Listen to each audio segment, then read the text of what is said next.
Okay, Friday market update. So first off, we'll talk inflation. You've probably heard it's been slowing down, which sounds like good news, of course, and it is. But it's kind of like when your favorite ice cream starts melting a little slower because you're in the shade.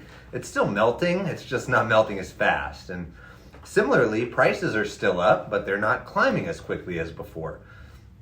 Now, the Fed, our financial watchdogs, they're on the lookout for signs that inflation's really under control before they think about making borrowing cheaper again, which is what everyone's looking for. And in my opinion, they're being overly cautious, just wanting to see a steady trend before they act, even though signs suggest we're moving in the right direction, and by some measures, we're actually already there.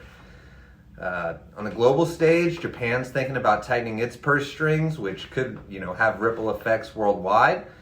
And here in the States, our Fed President, Jerome Powell, hinted in a press conference that they're not ready to lower interest rates just yet, kind of like what I talked about earlier, especially with some parts of our economy still going strong.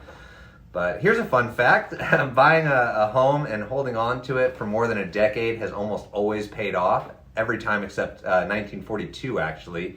That's the closest thing to a sure bet in the world of investments. And it just goes to show that patience in real estate rewards you.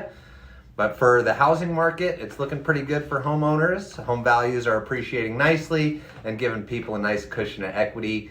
But finding a home to buy is still a bit of a challenge with not enough houses on the market to meet demand.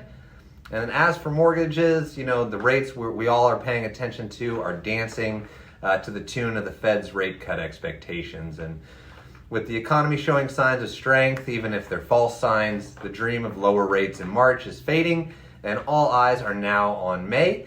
But in the coming week, we're going to get key reports like CPI, Consumer Price Index, and PPI, Producer Price Index, which will offer some more clarity on inflation trends that in turn influence mortgage rates and housing market dynamics as well. But in a nutshell, while there's a bit of uncertainty in the air still, there's a cautious optimism about where things are headed. And as always, if you've got questions or you need some guidance in any way, just say the word. I'm here to help. Take care and have a great weekend.